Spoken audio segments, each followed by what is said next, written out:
रूपी फल को सुखदेव महाराज ने चखा है और उनके चखने के कारण ये अधिक मीठा हो गया कि अस्य फलस्य स्वादेन आनंदी भवति, और इस फल का स्वाद आनंदित कर देता है।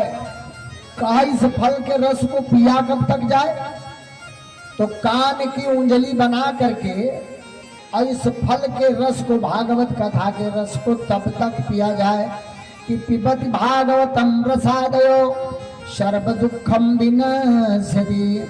भागवत कथा का रस तब तक पियो जब तक कि सारे दुखों का नाश न हो जाए। मोक्ष पर्यंतम रसपानम कुरु, मोक्ष पर्यंत तक रसपान करो, और इसका रसपान करने से सारा दुख दूर हो जाता है। मृत्यु परांते मुक्तिर्भवति, और मृत्यु के बाद फिर मुक्ति मिल जाती है। अब मरने के बाद अगर चाहें कि मुक्त होंगे तो फिर मुक्त होने का समय नहीं आएगा और हमारा जीवन फिर उसी तरह बीत जाएगा। जोंक देखा है आपने, जोंक जो झील में होती है, प्रायः उसको हर जगह शायद जोंक ही कहा जाता है, कुछ जगह उसको जल जलूका कहते हैं। तो जल जलूका एक श्लोक है, वासांश जीर्णानि यथा विहाय। उसी तरह से जैसे जोंक झील में चलती है तो अगले तिनके को पकड़ के पिछले तिनके को छोड़ देती, आगे बढ़ जाती है, फिर आगे को पकड़ती है, फिर पीछे वाले को छोड़ देती है। उसी तरह से हमारा आपका ये आत्मा शरीर का परित्याग करता है और पीछे के शरीर का त्याग करके आगे के शरीर को पकड़ लेता है। कि माला जपून लूं हरि का नाम, भागवत कथा से चंचल मन पावे विश्राम। और अगर कोई आंख बंद करके भागे, अचानक अभी कोई आफत आ जाए और आप भागो, तो उस रास्ते से भाग जाओगे जहां दिन में देखने के बाद आप जा नहीं सकते। अब आंखें खोल करके चलो तो ठोकर जरूर लग जाती है। तो उसी तरह से अगर आप भगवान की तरफ भागोगे तो संसार में किसी तरह की कोई ठोकर लगने वाली नहीं है।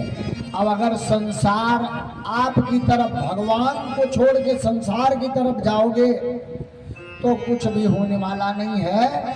और जैसे भंवर में एक कीड़ा फंस जाता है, बड़े तेज से पानी बहता है, तो भंवर में कीड़ा फंसा तो सोचेगा अगर एक बार मैं इसमें से निकल गया तो दोबारा नहीं फंसूंगा, और जैसे भंवर से निकला तो बराबर पानी में आया, फिर उसको आनंद आ गया, अच्छी जगह पहुंच गए, फिर तब से दूसरी भंवर में फंस गया, वहां से फिर निकलने को सोचेगा।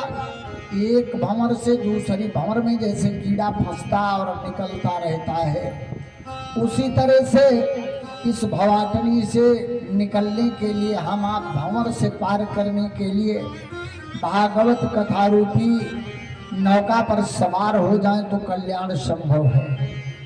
और निश्चित रूप से इस संसार में जो कुछ भी है, भगवान का मनुष्य से 4 प्रकार का संबंध है। और 84 लाख योनियों में जाने के बाद मनुष्य का जीवन हमको आपको मिला है। सारी योनियों को पार किया तो मनुष्य बने, और भगवान से सब यही कहते हैं कि नर समान नहीं कौन वदेही, जीव चराचर याचत जेहि। सारे जीव कहते हैं कि एक बार मुझे मनुष्य बनाओ भगवान, तो मैं अच्छे कर्म करूंगा, लेकिन जब मनुष्य बन गए तो बस उस सारे वादे को हम भूल जाते हैं। तो भगवान का पहला संबंध है हमारा आपका सजात। माता के गर्भ से हम आप भी पैदा हुए और भगवान भी जन्म लिए। रामकृष्ण जी को हम आप भगवान मान रहे हैं, तो मानव रूप में भगवान भी पैदा हुए। और दूसरा भगवत श्रुति ब्रह्म, भगवान जीव और ब्रह्म, भगवान का और जीव का दोनों का संबंध एक स्वरूप संबंध, दूसरा अंश और अंशी भाव। भगवान अंश है, हम आप अंशी हैं। और थोड़ा सा समझने की कोशिश करो, जब हम आप गंगा जी के सामने जाके खड़े होते हैं तो बोलते हैं कि ये गंगा जी हैं, जी हैं। और जब बोतल और डिब्बे में पानी भर लेते हैं उस गंगा जी का अंश, तो उसको बोलते हैं कि ये गंगा जल है। जल है। बोलते कि नहीं बोलते? फिर गंगा जी नहीं कहते, उसको गंगा जल कहते हैं। तो उसी तरह से परमात्मा का रूप बड़ा विस्तार है, गंगा जी की तरह है। और हम आप बोतल और डिब्बे में भरे हुए गंगा जल के समान हैं। ईश्वर अंश जीव अविनाशी, और कभी ये इस जीव का नष्ट होना असंभव है। तो हमारा और भगवान का दूसरा स्वरूप है अंश और अंशी भाव। भगवान का स्वरूप गंगा जी की तरह है, हम आप डिब्बे बोतल में बंद गंगा जल की तरह। और तीसरा है स्वरूप संबंध। मानव रूप में भगवान भी आए और मानव रूप में हमको आपको भी जीवन मिला। केवल मनुष्य ही विवेकशील है, और मनुष्य का विवेक पाने के बाद भी अगर हम सत्कर्म नहीं कर सके तो क्या कर पाएंगे। और चौथा है सख्य संबंध। भगवान का जीवों के साथ मित्रवत संबंध। कभी भगवान गाय बन गए, कभी नभु बन गए, कभी मत्स्य अवतार ले लिया, और कभी सुदामा जैसे गरीब को, कभी ग्वाल बालों के साथ भोजन किया यमुना के तट पर। प्रलंब नामक असुर को अपनी पीठ पर चढ़ाया।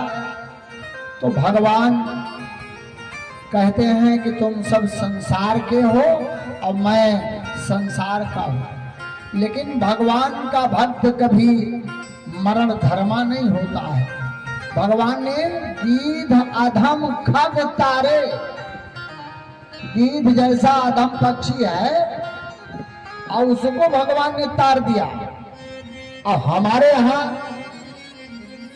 एक विचार करो, कुछ चीजें बड़ी विचित्र सी हैं, हमने कई पुस्तकों में पढ़ लिया लेकिन समझ में नहीं आया। दो तीन चीज का विरोध, जैसे किसी के शरीर पर कौवा बैठ गया, ऐसा तो जल्दी दुर्घटना हुई नहीं। मान लीजिए कभी कहीं दौड़ता हुआ आया, अब बैठ गया तो बस होकर संदेश भेजा दिया, तो कहूँ कहा चिल्लाओ तो बस असगुन दूर हो जाए। भैया क्या अजीब सी सोच है।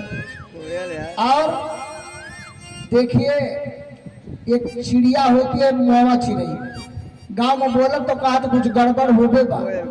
अब आप बताओ, बेचारी रामायण की चौपाई नहीं पढ़ सकती, कोयल की कूक नहीं बोल सकती, तो अब क्या करें, उसकी भाषा वही है। तो कुछ रूढ़िवादी विचारधारा, जैसे हमारे यहाँ किसी का इंतकाल हो गया तो बाबा जी का, पिताजी का देहावसान हुआ तो एक निमंत्रण पत्र लिखेंगे और लिखेंगे हमारे पिताजी का स्वर्गवास हो गया, आने का कष्ट करें।